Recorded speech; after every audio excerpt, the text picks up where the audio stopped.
नमस्कार दोस्तों, आप लोगों को लग रहा होगा कि पर्थ में भी दिवाली का मौसम और माहौल है। कह सकते हैं पर्थ में जो है छोटी दिवाली थी और बड़ी दिवाली मेन दिवाली के दिन इंडियन टीम जो है पर्थ से एडिलेड जाएगी। एडिलेड में जाके इंडियन टीम क्या करेगी, क्या प्रोग्राम है, कल प्रैक्टिस होगी, नहीं होगी, क्या है टीम का मूड, वो सारे और दिवाली को लेकर क्या प्लान है, वो सारे बातें कल से अपडेट आपको देंगे। फिलहाल पर्थ में जिस तरह से इंडिया हारी, उसके बाद जो है 3 सवाल, 3 इम्पॉर्टेंट जो सवाल हैं, 3 सबसे इम्पॉर्टेंट सवाल हैं। वो पहला नंबर, इंडियन टीम जो है चयन करता है, वो ये सोचेंगे, सबसे पहला सवाल उनके ज़हन में आएगा कि यार ये छोटी सीरीज़ थी, हमें पता था ये छोटी सीरीज़ है, टर्न अराउंड टाइम कम है, पर्थ में खेल रहे हैं। ऑलवेज़ जो है विदेशी टीम जो है कंडीशन में एक्लिमेटाइज़ नहीं होने देना चाहते, चाहे टेस्ट सीरीज़ हो, चाहे वनडे सीरीज़ हो या टी20 हो। तो ऐसे में क्या टीम इंडिया जो है वनडे स्पेशलिस्ट, चाहे रोहित हों, विराट हों, श्रेयस अय्यर हों या फिर इवन अक्षर पटेल जो टेस्ट सीरीज़ में नहीं खेल रहे थे वो हों, प्रसिद्ध कृष्णा हो जो इंडिया में उनको नहीं खेलना था टेस्ट मैच में, क्या इन खिलाड़ियों को 5-6 जो वनडे स्पेशलिस्ट थे उनको पहले भेज सकती थी? जब वेस्ट इंडीज़ के खिलाफ टेस्ट मैच चल रहा था उस समय ये टीम आ सकती थी, उस समय आ सकते थे यहाँ पर। आज जो ये टीम फ्लाइट डिलेड हुई, सिर्फ इनको 2 प्रैक्टिस सत्र मिले, 4-5 प्रैक्टिस सत्र मिलते बेहतर हो सकते थे। शायद जो वो रस्टीनेस देखने को मिली, लैक ऑफ गेम प्रैक्टिस, उसके चलते हो सकती थी। ये सवाल जो है इंडियन टीम के ज़हन में ज़रूर होगा। लेकिन चलिए, जो हो गया सो हो गया और ये सवाल भी जो है हमारे ज़हन में आया। दूसरा सवाल जो है, एक सवाल टीम इंडिया के ज़हन में ज़रूर आएगा कि भाई ये तो हमारे लिए कंडीशन थी, ऐसी कंडीशन वनडे क्रिकेट में आपको देखने को नहीं मिलती है। लेकिन इतना बड़ी जब भी ऐसी सिचुएशन, चुनौती आती है, क्योंकि 2019 का वर्ल्ड कप सेमीफाइनल का जो मुकाबला था, जहां पर इंडिया की बैटिंग पूरे टूर्नामेंट में तगड़ी चली थी, अचानक जो है क्लाउडी कंडीशन और एक बॉलिंग अटैक आता है और वो टॉप ऑर्डर नाकाम होता है और मैच हार जाते हैं। यहाँ पर भी टॉप ऑर्डर जो है उस साल 2019 के बाद अभी 2025 में हुआ और फिर हम मैच हार गए।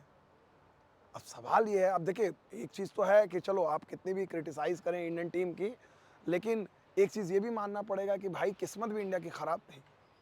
भाई पर्थ में गर्मी रहती है, यहाँ पर बारिश होती नहीं, आज तक जो है कभी भी किसी वनडे में बारिश के चलते बाधित हुआ नहीं खेल। इनफैक्ट इस स्टेडियम, नए स्टेडियम में तो कभी नहीं हुआ, 2018 से जब से बना है 6 साल में। पर्थ शहर में जो वाक़ा था उसमें भी 1983 में आखिरी बार जो है जो मैच है बाधित हुआ था। तो इंडिया की किस्मत इतनी ख़राब थी, मतलब प्रिडिक्शन था, हमने अब लगातार आपको बताया, प्रिडिक्शन था कि 3 बजे सिर्फ जो है लंच ब्रेक के दौरान में जो है बारिश होगी और चली जाएगी, लेकिन यहाँ बारिश होती रही, कंटिन्यू होती रही। तो किस्मत भी ख़राब, डिलेड फ्लाइट, जिसको बोलते हैं ना, शुरुआत से ही सारी चीज़ें बिखरती चली गई।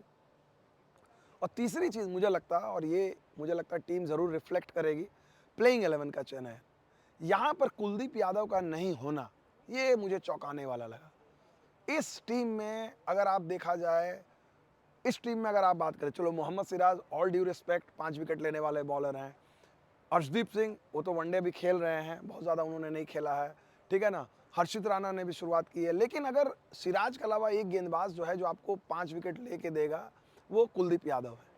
और कुलदीप यादव जो है यहाँ पर जो है उनको जो है मौका नहीं मिला, और ये जो है अपने आप में जो है ये बात जो है पचाई नहीं जा सकती है।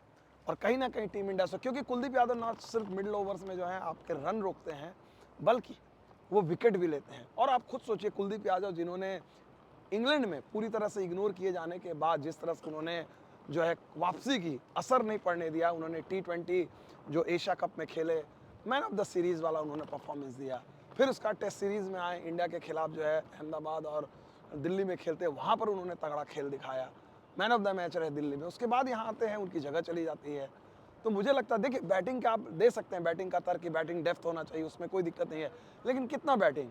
आपके पास नीतीश रेड्डी हैं, आपके पास हर्षित राणा हैं, आपके पास अक्षर पटेल हैं, तो आपको एक बॉलर चाहिए। और ये सही बात है, रविचंद्रन अश्विन को मैं सुन रहा था अभी, उनके साथ ऐश की बात में बात हुई, उन्होंने कहा कि भाई इससे आप जब इतनी बैटिंग लंबी देते हो, तो दरअसल आप ये कहते हो कि भाई हम जो हैं अपने बैट्समैन को हम वो रिस्पॉन्सिबिलिटी नहीं देते हैं, वो ट्रस्ट नहीं करते हैं। तो ये मुझे लगता है कहीं ना कहीं एक बड़ी अजीब सी चीज़ रही है, और ये जो है इंडिया को बड़ा कचोटेगा ये फैसला।